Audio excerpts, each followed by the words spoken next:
नमस्कार दोस्तों, मैं हूं अमन शांडिल्य। एडी न्यूज इंडिया में आप सभी लोगों का स्वागत है। मुझे उम्मीद होगा कि आप अच्छे होंगे। बहुत दिनों के बाद मैं अपने YouTube चैनल पर वापस लौटा हूं और इसी तरह से प्रतिदिन एक एक वीडियो आप लोगों के सामने आता रहेगा। मैं आज सासाराम कंस्टिट्यूएंसी के का जो रिजल्ट रहा, जिसमें कि भारतीय जनता पार्टी के सीवेश राम की हार हुई और कांग्रेस के मनोज कुमार की जीत हुई, आज मैं इस पर डिस्कशन करूंगा। इस चुनाव में, लोकसभा चुनाव में सासाराम कंस्टिट्यूएंसी एक हॉट सीट बन गया था, क्योंकि ये जगजीवन राम और मीरा कुमार का ये क्षेत्र रहा है। इस बार मीरा कुमार जी अस्वस्थता की वजह से चुनाव नहीं लड़ी, तो इस बार कांग्रेस की तरफ से मनोज कुमार को टिकट दिया गया, जो पिछले लोकसभा चुनाव में बहुजन समाज पार्टी के टिकट पर चुनाव लड़े थे और लगभग 1 लाख से कुछ अधिक मत प्राप्त किए थे। इस बार ऐसा लग रहा था कि भारतीय जनता पार्टी के उम्मीदवार सीवेश कुमार, जो कि यहाँ के पहले जो सांसद हुआ करते थे श्री मुनीलाल राम जी, उनके वो सुपुत्र हैं, वो भारतीय जनता पार्टी के यहाँ उम्मीदवार थे। शुरुआती दौर में ऐसा लग रहा था कि सीवेश कुमार जी 60-70-80 हजार वोटों से चुनाव जीत जाएंगे, क्योंकि जो समीकरण था भाजपा का कोर वोटर जिस तरह का था यहाँ पर, उसको ध्यान में रखते हुए ऐसा लग रहा था। लेकिन जब रिजल्ट आया तो पता चला कि यहाँ से सीवेश कुमार राम चुनाव हार गए और मनोज कुमार, जो कांग्रेस के उम्मीदवार हैं, वो थे चुनाव जीत गए। अब सवाल ये है कि ऐसा कैसे हो गया, जब पूरा आप सासाराम संसदीय क्षेत्र में 6 विधानसभा सीटें हैं, 6 में से 3 रोहतास जिला में है और 3 जो है कैमूर जिला में है।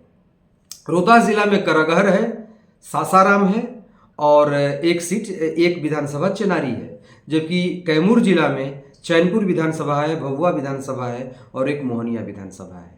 ये 6 विधानसभा का अगर आप विश्लेषण कीजिएगा, साथ साथ अन्य उम्मीदवार जो और भी थे कांग्रेस और बीजेपी के अलावा, उनके वोटों का जब आप स्टडी कीजिएगा तो आपको बहुत सारी चीज़ें, बहुत सारी बातें आपके सामने आएंगी। पहली बात कि सीवेश कुमार और मनोज कुमार के बीच जो वोट का अंतर रहा, लगभग 20,000 के आसपास रहा,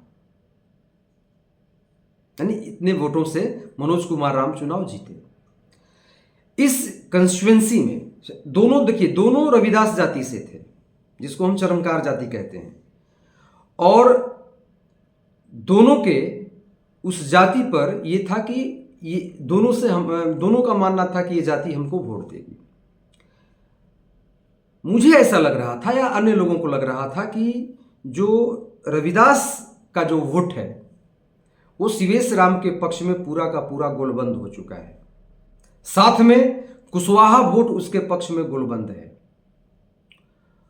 और इसके साथ साथ कुछ अन्य जातियां भी उधर गोलबंद थी।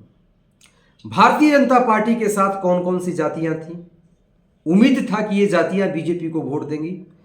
दलित समुदाय में पासवान जाति, उसका भी अच्छा खासा बोलबाला है, खास करके चेनारी के क्षेत्र में पासवान और रोहतास जिला में अच्छे खासे हैं पासवान। इसके बाद राजपूत, ब्राह्मण, बनिया बिरादरी, नीतीश कुमार जी के चलते यहाँ के जो कुर्मी समुदाय है वो, और जो नीतीश कुमार जी के चलते जो अति पिछड़ा समुदाय है। तो ऐसा माना जा रहा था कि भारतीय जनता पार्टी आसानी से इस सीट को निकाल लेगी। लेकिन जब आप विश्लेषण करते हैं तो रोहतास जिला से सीवेश कुमार राम लीड लिए हुए आगे बढ़े। इवन कुशवाहा वोट जो है सासाराम कंस्टिट्यूएंसी में, वो भाजपा के पक्ष में चला गया। उसके बावजूद जब कैमूर जिला में यानी चैनपुर विधानसभा में जब एंट्री हुआ तो यहां पर मनोज राम भारी पड़ गए। फिर भी उतने भारी नहीं रहे। भभुआ विधानसभा और मोहनिया विधानसभा सीवेश राम को हरा दिया, और मनोज कुमार जो हैं बहुत बड़ी लीड ले लिए भभुआ से और मोहनिया से। यही हार का कारण हो गया। हाँ, एक बात और मैं बोलूंगा कि बहुजन समाज पार्टी का जो उम्मीदवार था वो 45-46 हजार वोट पाया है, वो भी रविदास जाति का था। तो बहुजन समाज पार्टी ने जब 44-45 हजार 46 हजार वोट काटा तो किसका वोट काटा? रविदास का काटा। एक दो अन्य भी और भी रविदास जाति से उम्मीदवार थे, कोई 4,000 लाया, कोई 6,000 लाया। मिला जुला करके मेरा मानना है कि 50-55 हजार जो दलित का वोट है, दलित में मीन्स रविदास का जो वोट है, वो अन्य उम्मीदवार बहुजन और अन्य उम्मीदवार काट करके ले गए। इसका मतलब कि मनोज कुमार राम को दलित का पूरा वोट नहीं मिला है। कुशवाहा वोटर बट गए। रोहतास जिला के कुशवाहा भाजपा को वोट मारे हैं और भभुआ जिला में जो कैमूर जिला में जो कुशवाहा थे वो 50-50 बट गए हैं। तो आखिर मनोज कुमार की लीड कहां हुई? मनोज कुमार क्यों जीत गए? अब आपको मैं बताता हूं। भाजपा का जो कोर वोटर था वो कांग्रेस को वोट दे दिया, जिसमें राजपूत भी दिए हैं, रामपुर क्षेत्र के पंडित भी दिए हैं, ये सत्य है। साथ साथ आपको पासवान भी कांग्रेस को वोट दिए हैं। भभुआ विधानसभा में कुर्मी लगभग 90% कांग्रेस को वोट दिए हैं। कुर्मी समाज जो नीतीश कुमार का वोटर है, और अति पिछड़े समाज से यहां के चैनपुर के पूर्व विधायक जो भाजपा के नेता हैं, पूर्व विधायक रहे हैं, मंत्री रहे हैं, माननीय बृजकिशोर बिंद जी, उनकी बिरादरी भी कांग्रेस को वोट की। हमें नहीं कह रहे हैं कि 100% उनकी बिरादरी वोट की, लेकिन यह तय है कि उनकी बिरादरी लगभग 60-70% सहनी के नाम पर कांग्रेस को वोट की, यानी इंडिया अलायंस को वोट की, जो अच्छी खासी आबादी है। यानी पूर्व मंत्री माननीय बृजकिशोर बिंद जी ने अपने ही जाति के लोगों को बीजेपी के पक्ष में, बीजेपी में वोट दिलवाने में असमर्थ रहे।